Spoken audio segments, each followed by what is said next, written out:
Hello, ladies and gentlemen. Welcome to the first ever live stream AP Calc review session. We have a total of, whopping 0 viewers at the moment. We'll have to let everyone get adjusted, connect. I've had like 5 subscribers, though, in the last 30 minutes. That's really exciting.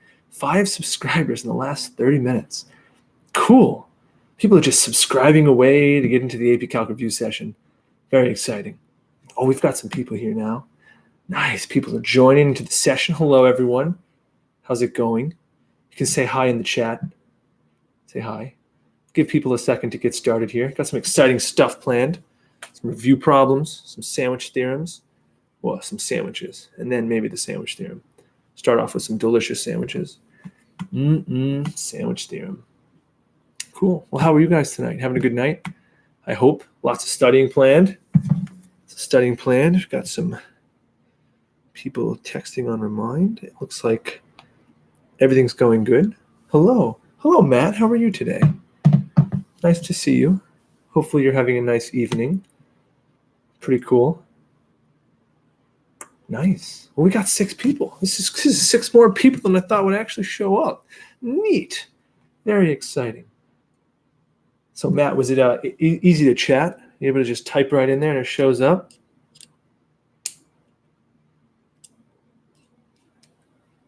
Whopping 6 people. Very cool. Very exciting. Yep, works pretty well. That's awesome. Good to know. We've got 7 people here. Great. We'll give everyone a second to get settled. We're going to begin the first ever AP Calc review session, live review session shortly. Cool. Hope you guys are doing nice tonight. Enjoying a nice night. AP Calc quiz tomorrow. Very exciting. Love a good AP Calc quiz. A snap quiz today. Very cool. Very exciting. 8 people. Awesome. Cool. Well, it's 8:32. I'd say we get started with some stuff, and we'll kind of go from there. So let's get rolling. All right. So let's connect the old iPad.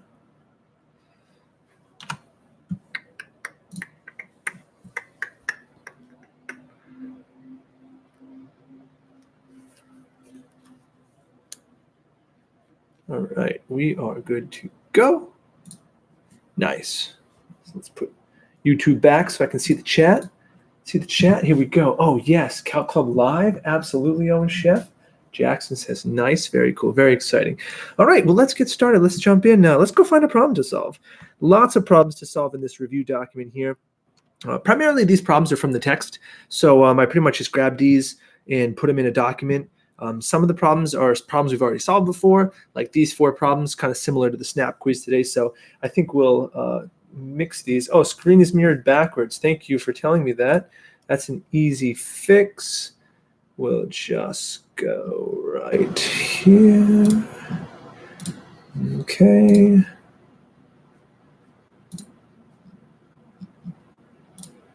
Okay. Hopefully that's good. Going back to YouTube chat. Everything is backwards. Yeah, is that better now? Let me know if that's good. Switched it all back. All good. Awesome. Yeah, YouTube actually defaults to a mirror itself. So when I mirrored my screen, it actually corrected itself. So life is good. Okay, we are back. We are excited. Things are not mirrored this time, although ironically on my screen, it's all mirrored. So when I look over here, it's all a mess, but that's okay. So anyways, what I was saying was these problems primarily from the textbook. I feel like we did a lot of average and instantaneous rate of change already, so I think I'll skip these for now. Oh my goodness, let's look at some of these functions. All right, why don't we start off with a nice easy one. Let's try one that looks like number 20. Let's just see if we could solve this right here. So let's copy this. Let's go to a new doc here. Let's paste this, see if we can solve this problem. Numerator looks like a simple factoring problem. Of course, you cannot use a direct substitution right now because you'd be dividing by 0, which is no good. So if we solve the numerator, so this is the limit as t goes to 2. Numerator factors into t. Let's see, a plus 2 would just be minus 2 minus 1. I'll divide t minus 2, t plus 2. So that's good. So the t minus 2's cancel, so you get the limit as t approaches 2. Don't forget to keep writing that limit until you actually plug the value in. So we've got t minus 1 over t plus 2. I think we can go ahead and safely plug it in now. We have no discontinuities here. So this is going to equal 2 minus 1 over 2 plus 2. Whoops, literally thought 2 wrote 1. Neat. So 2 minus 1 is 1 over 4. So this is equal to 1/4. So the limit, that thing right there, equals 1/4. Very exciting. Not too bad. That one's pretty easy. Let's go see if we can find another one. Let's see. Look at a problem like 24, right? You've got the sine of 2x over x. That problem looks like it might be nasty because we think a lot of like double angles in trig. But all you got to do is multiply the bottom by 2. You multiply the bottom by the 2, and you pull the 2 out there. The answer is just 2 times 1 is 2. So number 24 is actually a really simple problem to solve. Let's see, what's going on here. I think we did 25 and did we do 27? I don't know if we did. Let's try it. I can't remember which ones we've done and which ones we haven't done at this point. So let's go back. Let's check the chat. We're doing good. Hello, Kelly. How are you tonight? Hopefully doing well. Let's go here and let's go and solve this one. So what do we got here? We got a sine squared x over an x here, and can't plug in a 0. Direct substitution would fail because you'd be dividing by 0. So what if we split this sine squared up into sine times sine? Let's try it. Who knows? Let's see where it goes. Lim as x goes to 0 of sine x all over x. And I'm thinking, look at this. This is my theorem. This is equal to 1, right? So I think this problem's going to be pretty easy. This is the limit as x goes to 0 of sine x over x times sine x over 1. Parentheses, not necessary. You can certainly have them if you'd like. But in this case, the product rule doesn't require those parentheses. So this is just going to equal the limit as x goes to 0 of sine x over x is just 1. And the limit as x goes to 0, you can just do a direct substitution right here for the 0, going right into the sine x. Sine of 0 is 1. So this is just 1. Nope, sine of 0 is 0. Sine 0 is not 1. Sine 0 is 0. So you get 0 as a final answer. Okay? All right. Just a tip if you haven't already, make sure you're on live chat instead of top chat so YouTube doesn't skip any chats. Good tip from Jackson. Thank you, Jackson. Make sure you're on the live chat instead of top chat. Tips. Exciting stuff. So that problem's pretty good. Let's see, anything else going on? I'm doing great. Thanks. Awesome. Hi, Emma, Alexis. A shout out to Emma. Very cool. So let's see. Let me know if you guys have any questions at any time. Just pop a question in the chat. Anything you'd like to kind of consider, we can look at. 28. Oh, 28 is the problem we did in class.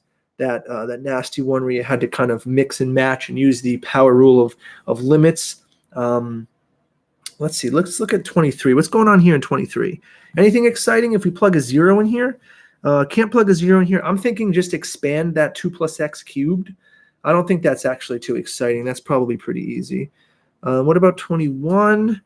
Let's see. Maybe just a factoring problem. X squared in the numerator and an x squared in the denominator. We just wipe each other out. Yeah, I don't think that one's too exciting either. All right. And then 22, actually, we did a while ago. Let's look at 22. It's been a while since we did a nice common denominator problem. Okay, everything working right? Text working right? Can we do a problem with the sandwich theorem? Absolutely, we can do a problem with the sandwich theorem. Let's get a problem with the sandwich theorem. Let's go look at the sandwich theorem, actually, and then we'll kind of try a problem with there. Here's the sandwich theorem. So let's just get rid of it. These are the markings from the video that I made. So in general, the sandwich theorem says this. If we're asked a limit of a complex function, we don't really know what the function is or looks like. If we can find a function that's always greater than it or equal to or less than or equal to that same function, then we can find the limit of the upper and the lower bounds. And if the limit of the upper and the lower bounds equal each other, they kind of converge to a point, then the limit of the complex function must also equal that value.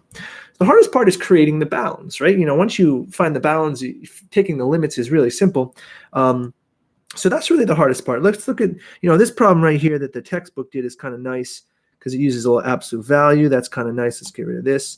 So the complex function that the textbook uses is x squared sine of 1 over x. And it has a trigonometric, which is nice.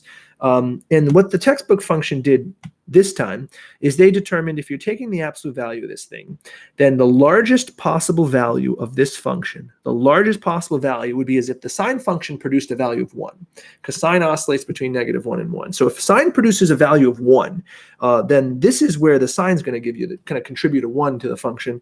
And then absolute value x squared is just going to give you absolute value x squared, which is just x squared. That's talking about the highest possible bound. So that's our function x squared. Conversely, you can make the same argument that sine can be at least -1. And so then if you use that -1 here, you get negative x squared. So that's kind of how you get those functions. You take the limit of both of them and they go to 0. And therefore the limit of your big guy is 0. Now, if you have a question like this on assessment, it's really important to, 1, build your bounds like you'd normally do, but 2, make sure you take the limit of each one separately, make sure it equals the same value, and very important, make sure you say, by the sandwich theorem. You have to credit the theorem when you're actually doing this problem, because it's by the sandwich theorem that we can actually deduce the limit is equal to those other 2 ones, okay? There's some more in the textbook we could probably go try to find if you'd like. We can certainly do that. Let's check on the chat here. Really shaky with the sandwich theorem. Can we do a greatest integer function? Sure, we can do a greatest integer function. Afterward, can we do a right and left end behavior model? Yes, we can. So the sandwich theorem we did, this was the proof. The sandwich, I don't know if I did another sandwich theorem here or if we just did them in the book. I think we just did them in the book at this point. So I can do another one. I think in the textbook, there's at least like 4 homework problems that involve the sandwich theorem. So we can certainly do one of those if you'd like. Let's see what's going on. Shaky with the sandwich theorem. Here's my suggestion. Where are we? Let's go to this. My suggestion is to always look at your trigonometric function. And the textbook one had absolute value, which was a little bit easier to work with because positive is just going to give you your greatest, and negative is just going to be the opposite of your greatest, -1 over x squared. But if it's like, sine of, whatever, 2x and maybe multiplied by what do we want to do? We want to maybe add, we'll divide by something. We can't divide by anything. I don't think that'll work. Hard to make these up. Let's think, what's one we did in class? Like cosine x, something like that. Yeah, you know what? Actually, we can do this. If I delete the angle, actually, I'll be able to divide by stuff. So now we can just divide by -x squared. And I can even throw like a 3 plus right here. Let's assume we have this problem. And I asked you like something wacky, like the limit as x goes to 0 of this thing right here. And, I asked you to use the sandwich theorem to figure this out. And the one restriction that you can always work with, and since it has a trigonometric function inside, the one restriction is that this fact is true, right? And this is true. And if this is true, then what you can do is build towards your function. So for example, the first thing I could do is add 3 to all sides of the inequality. So +3, +3, +3. And this would actually yield 3 minus 1, which is 2, 3 plus sine x, and 3 plus 1 is 4. And the last thing I need in order to get my function I'm looking for is to divide by a -x squared. Be cautious dividing by a negative. It's going to flip your inequality symbols. So now what I have is -2 over x squared is greater than or equal to 3 plus sine x over -x squared is greater than or equal to -4 over x squared. And I've successfully built my function, and I have my upper and my lower bound.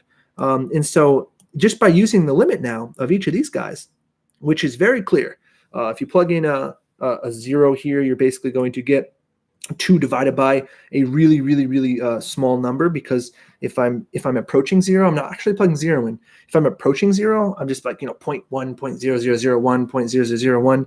So if I actually consider what's the limit as x approaches 0 of -2 over x squared, what I'm doing is I'm taking 2 and dividing by a really, really, really, really, really small number, which is going to produce a really, really, really big number. And same for the limit as x approaches -4 over x squared. Same argument, -4 divided by a really, really, really small number. Actually, these should both be -infinity, right? Because it's going to be a positive on the bottom and a negative on the top. So these are both approaching -infinity. And so then I can say, just switch this over. Oops. oops, go away.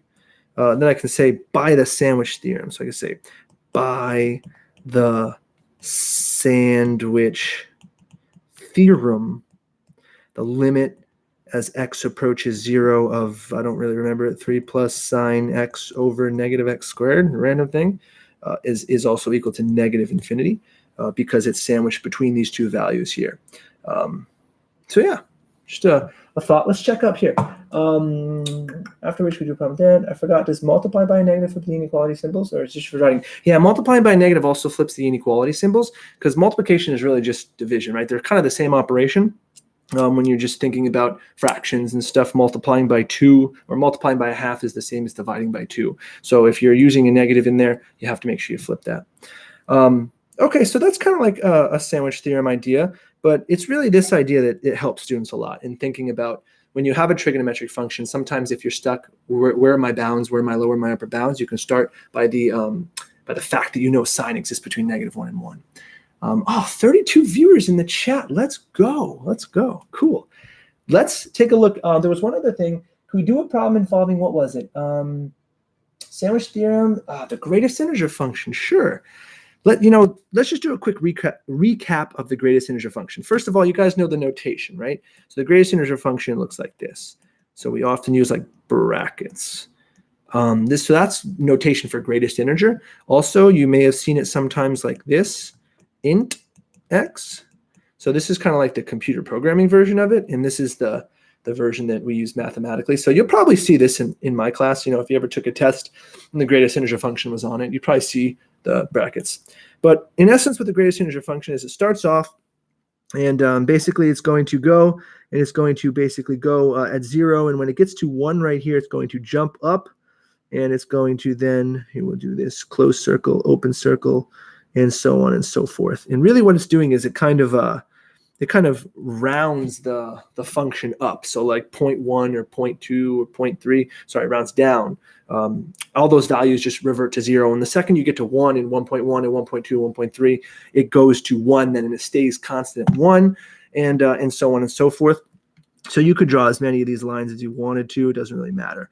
And you could also do it down here and like that. So you can kind of draw a lot. So let's do a fun problem. Ready? What if I asked you, okay, what if I asked you, what is the limit? Oh my goodness. What is the limit? Okay. What's the limit as x approaches 5 of the greatest integer function? Okay. What's it? Limit as you approach 5. That seems like an easy question. Well, as you can tell, if this is 1, and this is 2, and this is 3, and this is 4. If I just for fun drew one more iteration to get to 5, and then one more above it, from the left side of 5, you're actually going to the value 5 right up here. So this is like 1, this is like 2, this is like 3, this is like 4, this is like 5. Okay, so from the left side, we're going 4. From the right side, I'm going 5, right? I'm coming in from the right side, I'm going to 5. And that basically means that this thing doesn't exist.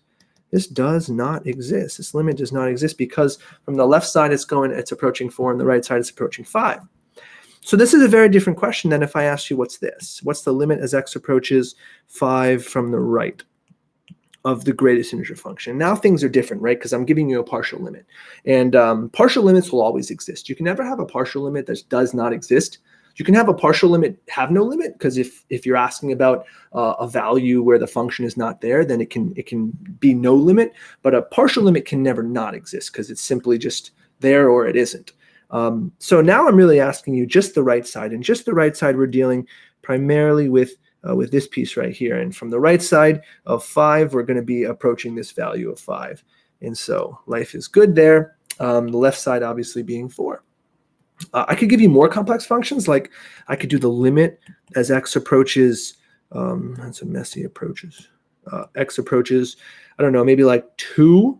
We'll do an easier one, 2 from the left of 3 times the greatest integer function minus 1. Whoa. So what's happening here? Really what I'm asking you to do is I'm asking you to do the limit as x approaches 2 from the left of this greatest integer function with some transformations involved, specifically multiplying it by 3, doing I don't even remember what that is. Is that a compression or a stretch? Greater than 1, I think it's a stretch. No, it's a compression. Right? No, compressions were fractions. So it's got to be a stretch. So a vertical stretch by a factor of 3 and move this thing down 1. Let's see. Would a vertical stretch, actually, this is a little harder than I thought. Would a vertical stretch change the values? I don't think so. I don't think a vertical stretch would actually affect the value of these functions. I don't remember. We can check. Let's check Desmos. Let's actually ask the computer. Does a vertical stretch, let's go Desmos. Let's put this up here. I could put this right here. All right. So what if we did the 3 times the greatest integer function plus minus 1? You don't like that, Desmos? What's the matter? You want a y equals? You want x equals? No, you don't need that. So where are you not happy with my notation? You use int? No, not an integral, Desmos. Oh, you don't graph it? I think you're just trying to group. But if you're trying to group, why wouldn't you give me the linear 3x minus 1? Oh, well, you can use a calculator. I don't have a calculator on me. Someone tell me if a vertical stretch affects the greatest integer function. I don't know if it does. I think it might just stay the same. If it does stay the same, you can actually just solve the limit because it's just going to move everything down 1. So if naturally the limit as you approach 2, so if you look at the function, the limit as you approach 2, we're coming from the left. So 2 from the left is right here at 1. So then if you know that this piece right here is just 1, it's kind of like the limit as you approach 2 from the left is 1. And then you can just minus 1 because you'd really just be moving everything down. This thing would be 0 pending that vertical stretch does not affect the greatest integer function. Check in chat. You can use floor x on Desmos. Evan Owen Chef, thank you. Floor x. Yay! Owen Chef for the win. 3 times floor x. Ooh, it does space it out a bit. Very interesting. I suppose I could have just made a table of values to figure that out myself. But so let's see. The limit as you approach 2 from the left of this thing looks like it's going to be 2. Cool. So the limit as you approach 2. And so then this thing is actually just 2. So we're going to come back. Oh, I literally just realized I was writing on my iPad and you guys didn't see it. Sorry. So thank you, Desmos. We know the thing of this is actually just 2 at this point. So cool. The greatest integer. Actually, let's go back to that for a sec. Actually, come back, Desmos. Thank you. So 3 times floor x minus 1, it actually spaces it out by what? So if I multiply by 3, 1, 2, 3 instead of like 1 each. Interesting. So yeah, it just spaces it out, which I guess makes sense because vertical is always in relation to x. So that means that it would space it out x if it's a stretch. So cool. So, I mean, I don't know if they'll get that hard on the assessment, but just, fun problems you can do with the greatest integer function. Let's check on the chat. Let's see. Can we do something? Let's see. Let's go back to Aria. Now, Aria asked the question about right and left end behavior model. We can certainly do that. Let's get back to this. So right and left end behavior model, we can certainly do. We're going to make myself a list here. Right and left end behavior model. I forgot that we did that. Sine is between -1 and 1. But what about tan? Does that have any rule? Harry, I don't think tangent has any restrictions. To be quite honest with you, whenever you have a tangent in a problem in calculus, we typically write it in terms of sines and cosines. So like if you had tan of x or something, you'd want to get rid of tan and introduce a sine and a cosine. A lot of times problems can simplify. So for example, if you had like a, I don't know, what do we got? Let's see, we had like a tangent over a, what is that? Sine over cosine. And so what if you divided by like, which is multiplying by 1 over a sine. So what's that? A cosecant x. Cosecant x. Let's see if that actually works. Is that what I wanted? So this is tan. This is sine x over cosine x times, no, it's upside down, I think, right? Because it'd be times 1 over cosecant x. So that doesn't work because cosecant x is just the inverse of reciprocal. So it'd be sine x over cosine x times, and this would now be sine x. So that gives you sine squared over cosine. So let's do secant. Secant x. So secant x. So suppose I give you a problem like this, and I asked you, something fun like the limit as x approaches 0. A lot of times when you have a tangent in a secant or things that aren't sine and cosine, try to simplify them in terms of sines and cosines.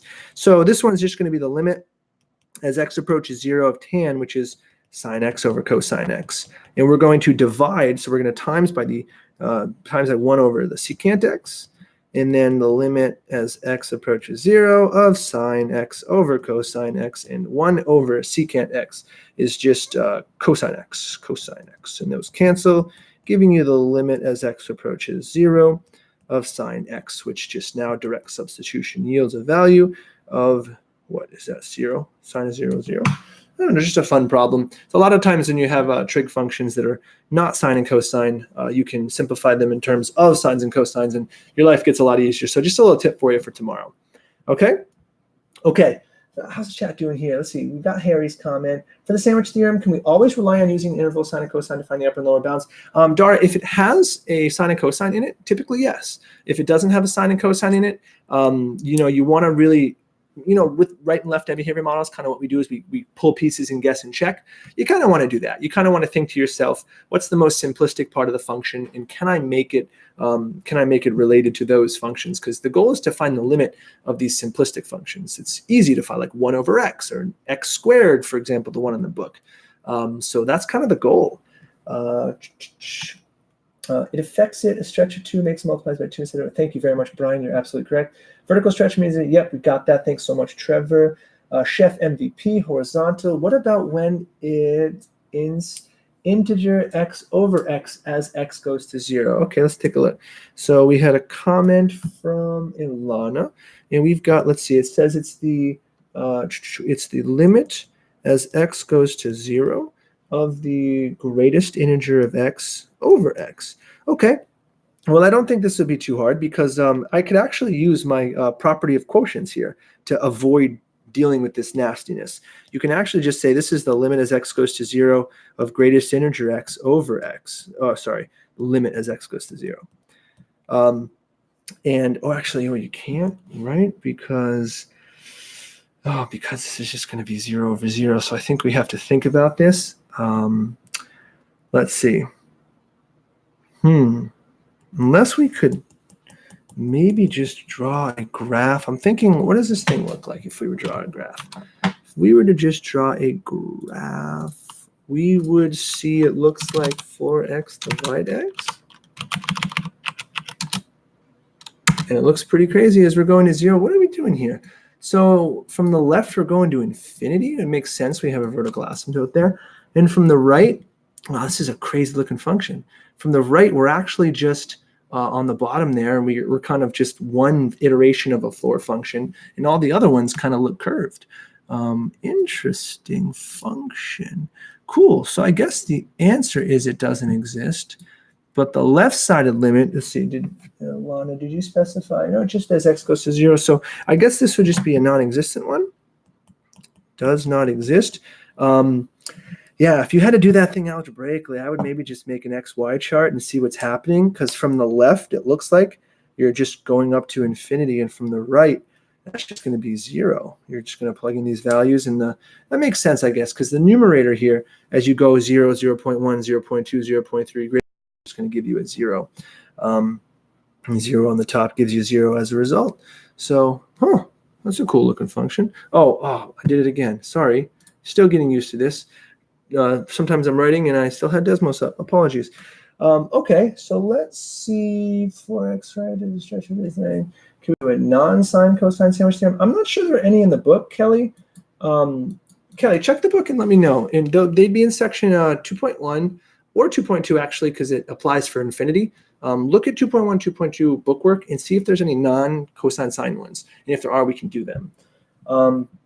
Great video. We'll definitely leave a like and subscribe. Oh, Lucian, my guy. That's it. Let's see. I graphed it, and it's scaring me. Yeah, that one was a crazy graph. Since we have to make sure not to forget limits in certain situations, always write it in that case, it would be wrong. If we always write in that case, it would be wrong. I'm assuming you're referring, Kelly, to like actually writing the word limit. You pretty much can't be wrong if you write it consistently. So my advice to you would be, if you're unsure, to write it. But I think you're going to know, like, when you're doing an instantaneous rate of change, you got to write your limit. When you're solving an algebraic problem, you got to write your limit. And you just write it continuously until you actually plug it in. So if you're unsure about it, I would just, continuously write it until you've used it. I don't think I'd ever take points off if you wrote it and it wasn't necessary. So it's probably a safe bet to keep writing it. I do not like that function. Yeah, Ari, me either. It's pretty crazy. We got some love from that, from Jackson, Kelly, and Owen. And we have Torofficer. I'm guessing you're Tor. Created function hour. Oh, cursed function hour. Sorry, Tor, I can't read. Literally the worst graph I've ever seen from Sophie. Hey, Sophie, you're not supposed to be on a computer. You have a concussion. Don't be on a computer. Not good for your concussion. Okay, let's go back to my cheat sheet.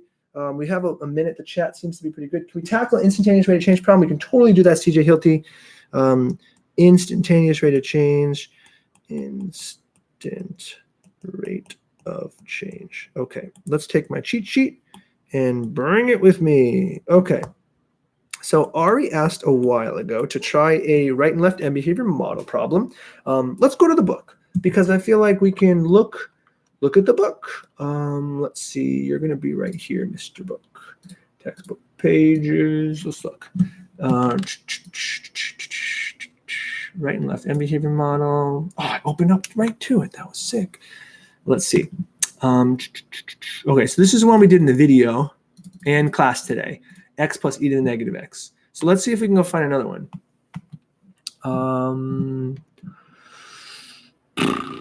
Find vertical asymptotes, describe the behavior. No. Find a simple, here we go. Find a simple basic function as a right and left end behavior model.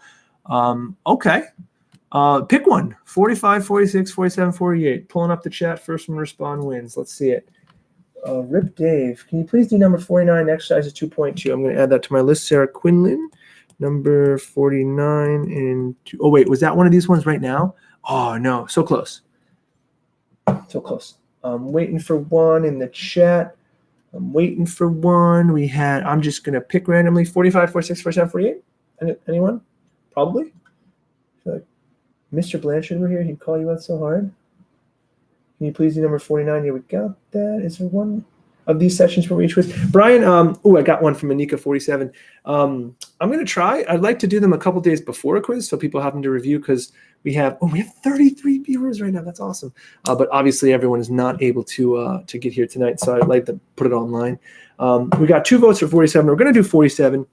Let's see. I'm going to write it down. 47 is y equals x plus natural log absolute x. Okay. So y equals x plus natural log absolute x. And the problem says find a simple basic function as a right end behavior model, and then find the same for a left end behavior model. Okay, let's give this a go. So definition of a right end behavior model. So a right end behavior model is when the limit as x approaches positive infinity of x, let me just get rid of that, x plus ln absolute x over our model should equal 1, okay? In a left end behavior model, is when the limit as x goes to negative infinity of x plus ln absolute x over g of x, which g of x is our end behavior model, should be 1. So the question is, can we find these things? Let's do this one right here. This is our right, and this is our left. Okay, so tip, extract pieces of the function. So let's see if we can look first. We've got an x, and we have a natural log absolute x. Let's try x first. So if I do this, if I do the limit as x goes to infinity of x plus ln absolute x over x, the question is, do we get 1 as an answer? Okay, all right. So this is the limit as x approaches infinity of x over x plus natural log absolute x over x. Interesting. So this is 1. Oh, and just be careful. I probably need to do that because it's sum. So the question is this 0? We got to think a bit. So I'm taking a really big number, and I'm taking the absolute value of it, which is fine because that's actually good. Good restriction of natural log. You can't input a negative logorand, so we're good there because it's an absolute value.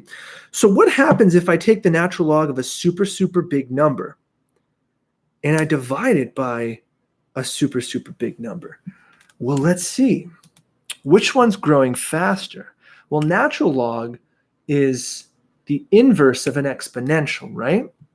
So the question is, if I take the natural log of a super, super big number, oh man, it's got to be growing faster than the linear, right? And behavior models are going to serve us well here and just say that I think, oh, actually, wait. It's the inverse of an exponential. It's going to grow slow. It's going to grow really slow, actually. Interesting. So I think then we did it, because this is going to be a really slow growing function divided by a really big number, because we're plugging infinity in. And this gives me 0. We get 1. I think that works, chat. Chat, I think we got it. Sweet. All right. So let's try this guy.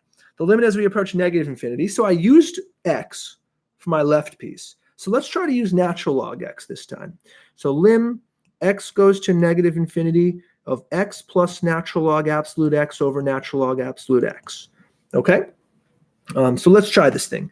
So what if we do this and we get the limit as x approaches negative infinity of x over natural log absolute x plus natural log absolute x over natural log absolute x. In this thing, parentheses again, very, very particular on the quiz, okay? So if you're watching this live stream, tell your friends. This is just 1. Natural log absolute x over natural log absolute x is just 1. So what if we plug a negative infinity into this left guy here? All right, what if we plug a negative infinity here? So the top is definitely going negative infinity. Okay, so it's big. And the bottom is taking the natural log of the absolute value, which, good, because we would have had an undefined case. So natural log of infinity. Well, we just said that's really, really tiny. This thing is big. Oh, my goodness. This thing is big over a tiny number. That natural log is the inverse of an exponential. So it's kind of doing the opposite. So instead of getting really big, it's getting really small. That's infinity. That's infinity. That's no good. That failed as an end behavior model, because what we need the end behavior model to equal is 1. So let's scratch that. Peace out. The only other thing I would recommend trying is, what if we tried be an end behavior model twice, guys? Just ask chat tomorrow. Maybe. Let's see. We got lim. By the way, this is my iPad mini. It's so mini, isn't it? Mini iPad mini. I have an actual iPad, but it doesn't do the AirDrop or whatever, Apple AirPlay, and that's what I'm using to project it to the screen. So lim is x approaching negative infinity of x over x plus natural log absolute x over x, parentheses, of course, equals 1 plus, because I took absolute value of this thing, it's actually just going to be natural log of infinity, positive infinity, which we know is going to be really tiny, and we're going to divide by a really big number. It's negative, but I don't care because it's 0, and 0 doesn't have a sign. We did it, chat. This is it. So this right here, x is actually both a left and a right end behavior model for this function. So if this were a quiz, I'd want to say like, therefore, f, or actually we're doing g, right? G of x equals x is a left end behavior model. This is me just on a quiz, making sure I write everything down. So g of x is x. So g of x is a right end behavior model as well. End behavior model. Cool. We did it. Awesome. Okay. Let's see what's going on here in the chat. Also, how do you do that? Where do we find it on the test tomorrow? How would a vertical asymptote appear in a problem? Good question, Jackson. How would a vertical asymptote appear in a problem? So typically, a vertical asymptote's definition is as you approach a number, any number from the right or the left, and it equals infinity or negative infinity, that's how you get a vertical asymptote. Because essentially what's happening is as you approach a number, it's going or down or a little bit of both. Okay, so that's how you get a vertical asymptote. So there's a chance that's a pretty epic mini. You're also 6'8", and you make everything look mini fair. Why is he dividing a function by x? Tor, I'm dividing the function by x because I was searching for an end behavior model, and in the original function, I basically kind of always extract pieces of the original to try to see if they're end behavior models. So basically what I do is I pull a piece and I do the division and I check to see if it's equal to 1. And if not, I pull another piece and do the division, check to see if it's equal to 1. Sorry if this is a dumb question. What's the importance of right versus left? Right is going to positive infinity, where the right side of the graph is, and left goes to negative infinity, where the left side of the graph is. So that's the difference. Do you have to use parentheses to carry out the limit of both expressions? No, Nika, you don't have to use parentheses if you carry out the limit of both expressions. So you can just write the limit. You write two limits, basically, of each of them. You don't need parentheses. All right, what's going on here? Right is approaching infinity. Oh, thank you, Sophie. When solving the M-behavior model, what just guess part of f(x) and g of x? Yeah, Dara, I think the key there is really just extracting the function, kind of like we did. Take one piece of it, test it. If it fails, test the other piece, and so on and so forth. Can we do one where the limits we have to draw? Oh yeah, Stephanie, we can totally do one of those. And I also had, I think I had a problem from right here, number 49, 2.2. I'd also like to do for Sarah as well. So I think those will probably be the last two problems of the night, guys, since we're getting close to 9:15. So I'll make sure we do those. Let's go get a problem for Stephanie first. Let's see. Let's do a problem. Okay, here we go. Here's some good ones. Wow, these are busy. I think we already did one of these, right? Which one did we do, chat? Did we do 55 or did we do 56? I think we did 55. 55 looks really familiar because I think it had the asymptotes at 2 and 5. So let's do 56. Where thank you 50. Oh, I don't know why I'm actually clipping it. I'm just going to go to my iPad and write it down. Okay, give me 1 second while we write this down. Actually, I'm just trying to think of the best way to show the graph and the question itself. I'll probably just have to write it down. Just give me 2 seconds. So we have the limit as x approaches 2 of f of x is -1. We have the limit as x approaches 4 from the right of f of x is -infinity. Go to some water, chat. Take a break. Limit as x goes to 4 from the left of f of x is infinity. And what else do I have? I have the limit as x goes to infinity of f of x is infinity. And the last one, which I'll squeeze over here to the right, is the limit as x goes to -infinity of f of x is 2. Okay, so let's come back to this. I think I got them all right. 1, 2, 3, 4, 5, 6. 1, 2, 3, 4, 5, 6. Cool. Let's see. Let's move this guy over a bit. Let's see if we can drag this one up here as well. And let's take them all and let's shrink them. By the by, this actually app is called Notability. It's one of my favorite apps in the world. So if you're thinking about iPad and work and stuff, you should check out Notability. Not that I'm selling anything. Actually, I think now that I did that, I have to change the settings on my YouTube thing that I just tried to sell something. I'm not trying to sell Notability. Let's do this graph here. Oh, chat's popping off right now. Oh, what did I do? What happened? I don't know if anyone says the quality dropped off a cliff for me, so I can't read those problems. I think you can just, I can't read it, Harry. Click on the gear and set it to 1080p. That will set it back to high quality. Fix now. Happened to me too. That worked as well. Thanks, guys. Troubleshooting. Thanks very much. Let's see how we can do this problem. Can you guys see this okay now? Is it okay to solve this? Get Notability to sponsor you. That'd be the dream, right? I think we're good. People are happy. Okay, let's solve it. So the first thing I always like to do is make sure I get my vertical and horizontal asymptotes identified. So let's see if we can do this. Vertical and horizontal asymptotes identified. So vertical is a bit easier to draw on my graph because nothing can pass through them. I'm going to go ahead and look at this right here and this right here. So as you approach the limit, as you approach a number is infinity or -infinity, there's your vertical asymptote. So this one, we're going to have a vertical asymptote of +4. So I'm going to go right here. I'm going to go 1, 2, 3, 4. And I'm going to draw my vertical asymptote right here. Here we go. So this is my vertical asymptote. And even more than that, I actually know what's happening at 4. So as I approach from the right, we're going to go down to -infinity. So as I approach from the right, we're going to go like this, down to -infinity. As I approach from the left, we're going to go up to +infinity like this. Sound effects optional. So those are all taken care of. So I like to just cross them off when you're done with them. Now let's see. This is a coordinate point. I just have to satisfy the point 2, -1. Okay, so this is 2, -1. So that's really easy. I'm just going to put that here real quick. 2, -1. We'll do this in black. 2, -1. Right here. 2, -1 is here. So I have to make sure I hit that point. Okay. So this is all set. Done. My last two look like horizontal asymptotes. So maybe. I'm not sure, actually. Let's look. This one is definitely a horizontal asymptote. because it's the limit as you approach negative infinity is 2. So that means as we go to negative infinity, we have to basically get really close to 2. So let's do this strategically. I have to hit this point. So let's see if I can go up like that. And let's see if I can get rid of this.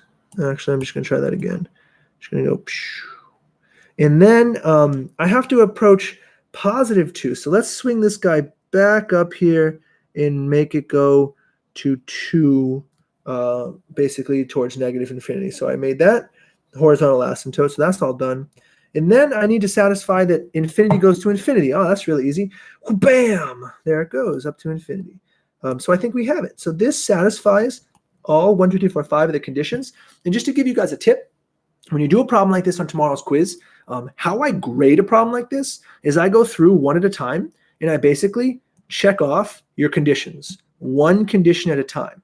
So when you have your end resulting graph, go through each condition and make sure it satisfies all those conditions, because that's how I grade it. I just go yes, yes, yes, and yes, because there's lots of different answers. I mean, you could have drawn really a variety of things. So I hope that helps make the chat. Oh, bam. Yeah, lots of bams in the chat. Great. Awesome. I feel like I'm streaming for something else more exciting. I mean, not more exciting, but more vocabulary oriented, I guess I could say, than AP Calc. All right, I got one more problem left tonight, guys, and we're going to leave you. It was Sarah Quinlan's problem. She asked for number 49 in section 2.2. I'm going to go pull that up, Sarah, and we're going to solve it. Here we go. 49, 2.2. I think I'm in 2.2. 49 is right here. Okay. So use the graph to find these limits here. Use the graph of y equals f of 1 over x to find the limit as you approach infinity. Okay, so I'm going to write this down real quick, chat, and then I'm going to come back. So get a quick water if you want. So f of x equals x e to the x, and it wants me to use y equals or f of 1 over x. Okay, and then it says to find the limit as you approach from, let's see, infinity and negative infinity. So we need the limit as x approaches infinity, and we need the limit as x approaches negative infinity. Okay, and then this is just the function. Okay, I think we're good to go. So we're going to just pull this back up. All right, let's see if we can do this. The first thing we'll do, I'm actually going to grab my function. I'm going to grab this guy. We're going to put it right here and right here. Okay, actually, you know what? No, I'll put that back. I just don't want the f of x. I actually changed my mind. Let's get rid of that. So let's see if we can solve this. The hint the book gave me is to use f of 1 over x. And I'm almost wondering if they're trying to tell me that's an end behavior model of this function. And if I kind of realize that's an end behavior model, what if I just divided by x? What if I divided by x of these guys and figured it out? It does say use f of 1 over x, though, which is really intriguing because f of 1 over x, actually, I take it back. F of 1 over x, actually, it would just be if I plugged 1 over x into the function. This would actually be 1 over x times e to the 1 over x, which if I cleaned it up, it would just be e to the 1 over x over x. So it says to use that to find the function. Well, let's see. Does that help me make any differences? Well, you know what I'm actually going to do is I'm going to change this guy to e to the negative x, because 1 over x is basically x. Oh, sorry. No, it's not that. X to the negative first power. And I think we can kind of think about it like this now. So what's happening to this function? Why did it give me that hint? Why can't I just plug infinity in? And what would happen? If I plugged infinity in, I get the limit as you approach infinity of infinity times e to the x, which is just a bigger infinity, is just infinity. And negative infinity here, this is going to be what? 0? Because this is negative infinity, but this is an asymptote, right? Let's just verify that. E to the x looks like what? Looks like this. Yeah. So definitely asymptotic to 0 at that. Okay. So just real quick, let's look at my answers. Are those right? Why is it telling me to use 1 over x?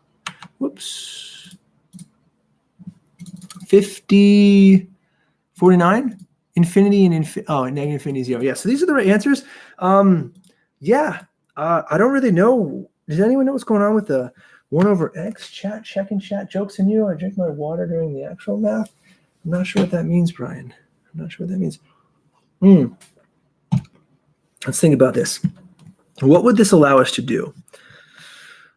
E to the x to the negative first power divided by x. And it says to use, that's the direction, it's just use it. That's what this says to me. Use this function. Use the graph of y equals f of 1 over x. Okay.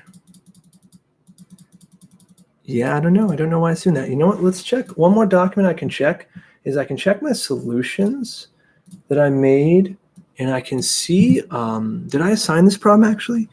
What number is this? 49, I think. 49. Yeah, I assigned it. Let's go look at the key and see if I can get some insight as to what it wants me to do.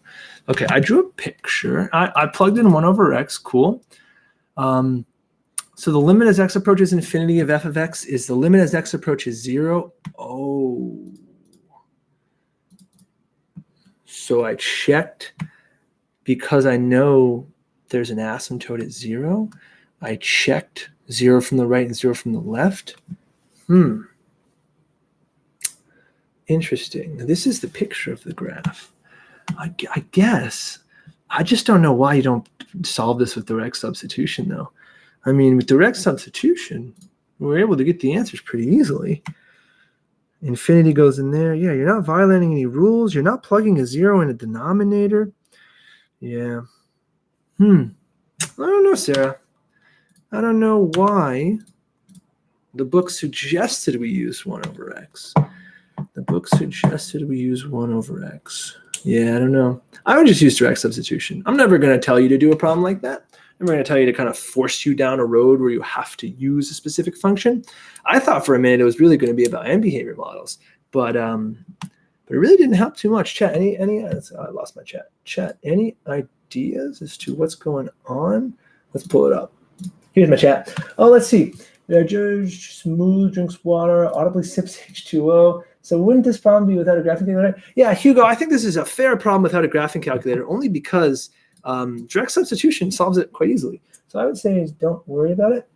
This is AP Calc, not AP Chem. Consumes liquid hydrogen. Oh, I see Matt. You're just doing AP Chem stuff. Book is silly. Jackson says yes. So we wouldn't be able to do this problem without a graphing calculator. No. Oh, sorry, I misread that. So we wouldn't be able to do this. Oh, we would definitely be able to do this problem without a graphing calculator. Oh, I lost my iPad. Sorry. I definitely feel like direct substitution is much clearer. So that's kind of the route I'd say. Okay. How many questions do you think on the quiz? Oh, let me just pull it up real quick. No, just kidding. I think it'd probably be about, I don't know, I think it was like 15 to 16 or something like that. It's not too bad. You know, if you think about today's 5-question quiz, then I think you'd be in good shape. Oh, and Jackson, I forgot about your instantaneous rate of change. Okay, let's do one real quick. Let's do one real quick for Jackson. Is Jackson still in the chat? You still want that? I don't mind doing that. Super quick. I think classes 15 to 18. Yeah, Ari, totally like 15 to 18. Hi, Jackson. Do you still want to see an instantaneous rate of change? I don't mind doing one real quick. They're actually kind of quick. I could probably just make it up myself. So let's assume f of x is equal to, I don't know, what if we do like 3, or let's do like 2x squared minus 1, something like that. Let's see if we can try this and solve it for instantaneous rate of change. So let's find the instant, oh geez, instant rate of change at x equals 2, let's say. Okay, so in order to do this, you really need 2 x values. So our first x value is going to be 2, and our second x value is going to be 2 plus h, where h gets really, really, really small. So effectively, this function 2 plus h gets really close to 2. And so if I plug this into here, I'm going to get 2 times 2 squared minus 1, which is 2 squared is 4 times 2 is 8 minus 1 is 7. And if I plug this in here, f of 2 plus h, I'm going to get 2 times 2 plus h squared minus 1, which might as well do the algebra out now if we're going to be here. So this is 2 times 4 plus, let's see, that'd be 2h, and 2h would make 4h plus h squared, all minus 1. So that's 8 plus 8h plus 2h squared minus 1 is 7 plus 8h plus 2h squared. So this is my y2. This is my y1. This is my x2. This is my x1. The only thing I have to do is make sure I put a limit in front of my y2 minus y1 over x2 minus x1. So the answer to the problem is the limit as x goes to 0 of y2 minus y1, all divide x2 minus x1. Let's do some cancellation, shall we? 7 minus 7, 2 minus 2. Looks like, oh, I forgot an h somewhere. Let's see, it's not going to factor. Oh, well, maybe it doesn't. Maybe it's just going to give me 2x squared. Hold on. Let me just check my math real quick. So I plugged in 2 plus h into here, into x. So that's 2 plus h. Oh, I see. I have a random x in here for no apparent reason. That's just supposed to be in, sorry. That's just supposed to be an h, 2h squared. Apologies. Life is good now. Okay, so we're back. So now in the numerator, notice I can take an h out of both of these guys. So this is the limit as x goes to 0. And whoops, my limit is actually backwards as well. It should be h going to 0. Getting sleepy, making mistakes. H goes to 0. So, so this is now h times 8 plus 2h, all divided by h. H's cancel. H's cancel.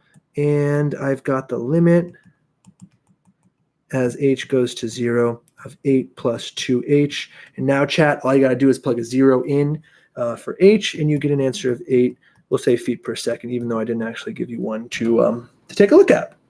So that's an instantaneous rate of change problem for you, Jackson. Just make sure your limits are good to go. Okay, chat. It's been fun. I don't think you have to figure out corner points in your notation. Once you start finding slope, you use limit notation, not 2x, 2h. Thank you, I'm Shibal. Yeah, you're right, David. Are we going to be any piecewise limits? Any piecewise limits? Sure, absolutely. You might see some of those. Just remember, if you're doing a left limit, use the piece that's defined to the left of the value, and same for the right of the value. All right? Chat, it's been fun. The first live stream ever. I'm going to get this closed so I can upload it. I did have a couple people tell me they weren't going to be able to watch, but they wanted to watch when they got home from doing whatever. So I will see you in class tomorrow. Have a lovely night. Don't stay up too late studying, and yay for AP Calc.